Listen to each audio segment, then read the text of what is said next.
Oke, bismillahirrahmanirrahim. Assalamualaikum warahmatullahi wabarakatuh. Untuk pertemuan ini selanjutnya kita akan bahas mengenai modulasi sudut atau modulasi eksponensial. Nah, untuk modulasi sudut sendiri ini nanti terbagi menjadi dua tipe. Jadi modulasi sudut ini ada yang disebut dengan modulasi FM, dan ada yang disebut dengan modulasi PM atau frequency modulation atau phase modulation.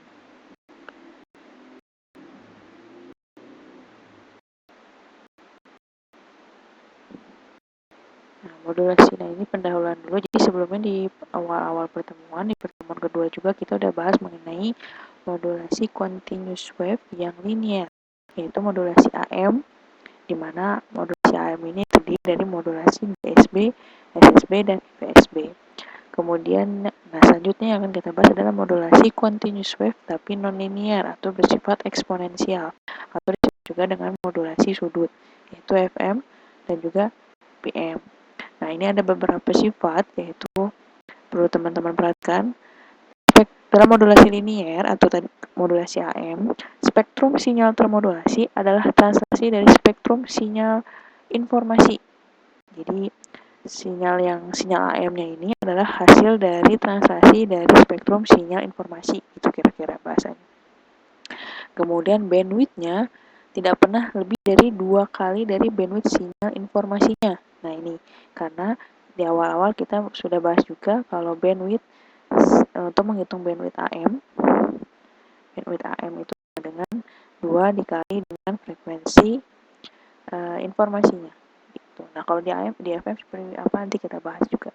Nah, untuk S2N atau sinyal to noise ratio itu tidak bisa lebih baik dari S2N transmisi sinyal baseband atau sinyal informasinya. Jadi pasti S2N AM itu lebih buruk dan hanya bisa ditingkatkan dengan menambahkan daya transmit. Jadi kalau mau lebih baik S2N-nya si modulasi AM, maka daya transmit juga harus tinggi. Nah, beda dengan modulasi sudut atau modulasi eksponensial ini. Karena sinyal informasinya itu mengubah sudut sinyal carrier. Sedangkan amplitudo sinyalnya itu berubah. Beda sama AM ya. AM itu yang berubah adalah si amplitudonya. Nah, ini kalau teman-teman ingat, review ulang.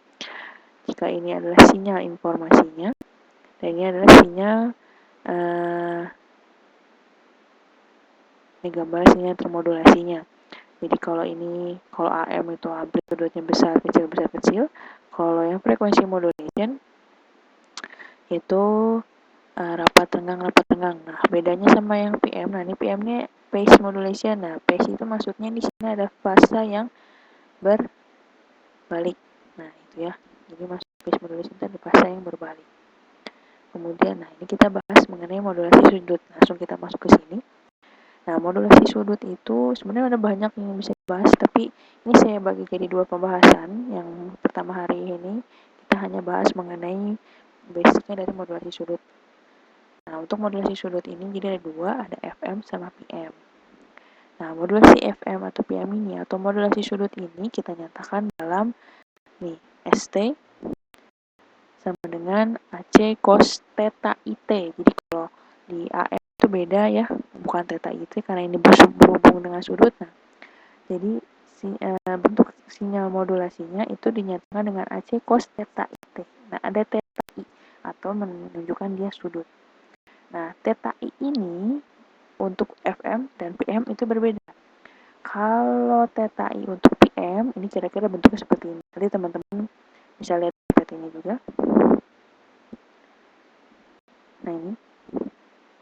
Bentar. Nah, ya. Yang ini adalah theta IT untuk PM. Ini theta IT untuk PM.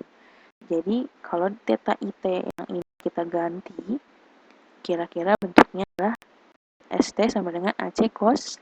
Ini diganti dengan theta IT untuk bentuk PM. Nah, kalau FM seperti apa? Nah, kalau FM, bentuk theta IT-nya adalah seperti ini.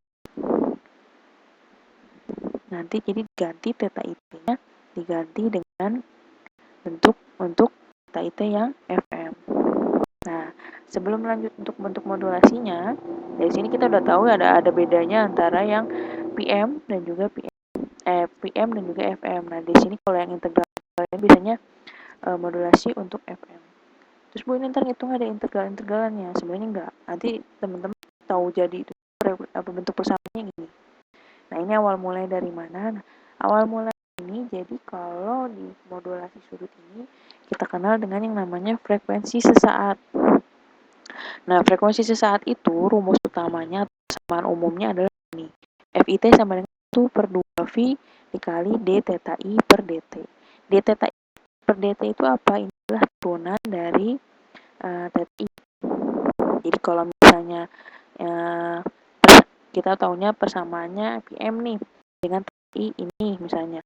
Nah, berarti D theta IT-nya adalah turunan dari ini, 2VFC plus KP kali MT, ini berapa turunannya? Gitu. Jadi, teman-teman review ulang bagaimana cara menurunkan persamaan. Nah, itu rumusnya juga ada di sini, di PPT. Nah, ini frekuensi sesaat, rumus umumnya ini. Ini yang harus teman-teman ingat. Nah, jadi rumus umumnya adalah FIT sama dengan 1 per 2V D theta IT per DT. Nah, sekarang kalau kita kaitkan dengan FM. Nah, jadi kalau kita lanjutkan di sini, nah ini contoh yang tadi modulasi sudut. Nah, ini FM. Jadi spektrum FM itu ada singleton dan multitone. Dan singleton itu nanti dibagi dua. Ada yang narrow band, ada yang wide band. Pembedaannya dari mana? Dari nilai indeks modulasinya. Nah, kalau di AM itu indeks modulasi dinyatakan dengan mu. Nah, kalau di modulasi FM ini nanti dinyatakan dengan beta. Gitu ya. Nah, ini cara menurunkannya seperti apa? Nah, jika diketahui sinyal MT atau sinyal informasi adalah sebuah bentuk sinyal singleton. Sinyal singleton itu jadi spektrumnya cuman ada apa? Upper sama lower. Kalau multitone itu upper lowernya banyak, itu bedanya ya. Nah, sinyal modulasi AM ini informasinya itu MT-nya sama dengan ini, AM kali cos 2V FMT. Nah, kalau teman-teman lihat di slide yang sebelumnya, nah di slide yang ke-7, nah di sini ada menyatakan bahwa FM adalah frekuensi modulation, yaitu FIT atau frekuensi sesaat ya, FIT itu yang berubah secara linier oleh MT. Jadi FIT ini nih FIT, yang FIT persamaan umumnya yaitu sama dengan 1 per 2V theta IT per DT, itu akan berubah secara linier oleh MT kalau ada MT-nya. Makanya nanti bentuknya FIT ini atau frekuensi sesaat untuk kondisi FM singleton dengan MT yang tadi ini adalah FIT sama dengan FC plus KF kali MT. Nah, jadi ada dua bentuk persamaan frekuensi sesaat. Yang umum pakai adalah ini. Gimana Bu? Ini kalau kondisinya FIT sama dengan FC plus KF kali MT ini kalau kondisinya itu kita dalam kondisi singleton atau diketahui sinyal informasi MT-nya adalah AM cos 2V FMT. Nah, MT ini kita masukkan ke dalam sini, otomatis terganti jadi FC plus KF kali AM cos 2V FMT. Karena MT-nya diganti dengan MT yang ini. Nah, KF kali AM ini sama dengan delta F. Makanya bentuk frekuensi sesaat itu dapat juga dinyatakan dengan FIT sama dengan FC plus delta F cos 2V FMT. Dengan syarat tadi dalam kondisi FM singleton dan kita tahu berapa persamaan M-nya.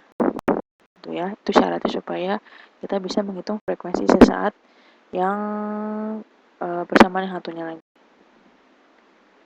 Kita kembali lagi ke sini. Nah, ini ya, maka frekuensi sesaat untuk sinyal FM itu adalah FIT sama dengan FC plus delta F cos 2V FMT. Sama dengan ini.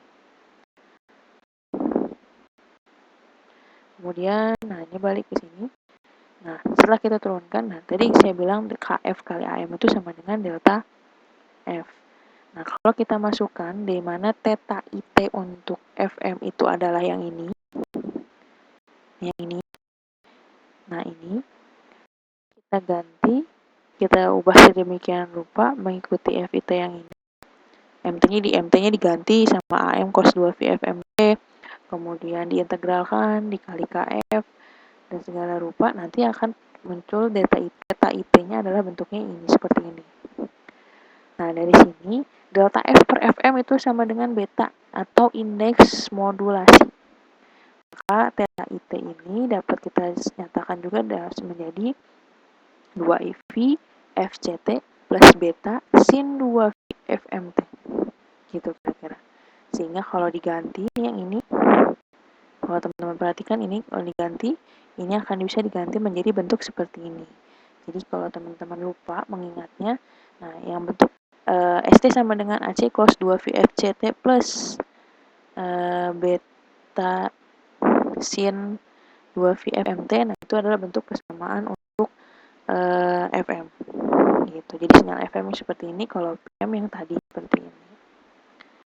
Seperti itu ya, untuk yang FM. Nah, tadi di awal saya sempat bahas mengenai ada FM narrowband dan FM wideband. Nah, FM narrowband ini FM untuk bentuk secara umumnya.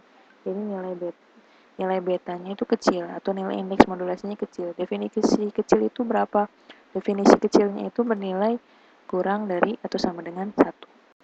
Nah, kalau di AM kan kalau indeks modulasi besar atau lebih dari 1 terjadi yang namanya aliasing. Nah, kalau di FM, kalau indeks modulasinya besar atau lebih dari 1, dia tidak terjadi aliasing.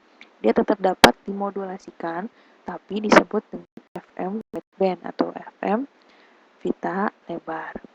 Nah, yang dari kita bahas ini adalah bentuk FM narrowband. Kalau FM wideband itu adalah penurunannya nanti dengan menggunakan fungsi Bessel. Nanti kita coba di pertemuan selanjutnya. Nah, ini ya perbedaannya, teman-teman bisa baca. Nah, untuk spektrum sendiri, jadi kalau di FM, kalau di AM kan kemarin kita spektrumnya ada double sideband, ada single sideband. Nah, kalau di FM, ini spektrumnya ini digambarkan, ini untuk kondisi narrowband ya, narrowband. Jadi bentuk yang seperti biasa ini. Bentuk spektrumnya kira-kira seperti ini. Sama, ini ada FC dan ada FC plus FM, ada kemudian FC min FM. Perbedaannya apa? Bisa teman-teman lihat di sini di spektrum yang lower sideband. Nah, yang upper sideband itu nilainya tetap semua positif nilai amplitudenya. Tapi perlu diperhatikan nilai amplitudo spektrum yang lower sideband untuk yang ganjil, jadi yang ke-1, ini ke-1 nih, nanti yang ketiga, yang kelima, itu nilainya negatif. Nah, itu bedanya spektrum FM dengan spektrum AM. Nah, berhubung ini adalah FM narrowband, kalau FM narrowband spektrumnya cuma 3, yang FC plus FM, FC, dan FC min FM. Dimana yang lower sidebandnya itu bernilai negatif spektrumnya. Makanya nilai spektrumnya ini ke bawah karena bernilai negatif. Itu kalau narrowband. Nah, kalau wideband seperti apa? Nah, kalau wideband spektrumnya kira-kira gambarannya seperti ini. Nah, ini yang tadi saya bilang. Jadi kalau kondisi upper sideband-nya itu dia semua positif nilainya. Mau FC plus FM, FC plus 2 FM, FC plus 3 FM itu semua nilainya positif. Tapi untuk yang lower sideband atau yang di sebelah kiri dari FC, untuk yang ganjil itu nilai-nilai spektrumnya negatif. Jadi untuk ke-1 ini ke bawah. Tapi yang kedua dia ke atas lagi karena nilainya positif atau berada di posisi genap. Kemudian yang ganjil ke bawah lagi, atau ketiga ini kan ganjil jadi ke bawah lagi. Nanti keempat karena genap dia nanti naik ke atas lagi. Gitu. Jadi itu perbedaan untuk spektrum sinyal FM dan AM. Jadi perlu teman-teman perhatikan kalau yang AM semua ke atas nilainya positif. Nah, kalau yang FM itu jangan sampai lupa yang posisi yang lower sideband-nya itu biasa, terutama untuk narrowband dia akan bernilai negatif atau untuk kondisi N ganjil. Gitu ya. Nah, untuk pertemuan kali ini saya hanya bahas sampai sini aja. Nanti ada contoh latihan soal yang saya bahas terpisah. Jadi di sini saya hanya bahas teori dan materinya saja. Jadi yang perlu saya tekankan di sini adalah pembahasan mengenai konsep jadi ada tambahan frekuensi sesaat. Nah, jadi ada frekuensi sesaat di sini ya. Frekuensi sesaat di modulasi FM. So, kalau ada yang kurang jelas nanti bisa ditanyakan menyusul. kasih.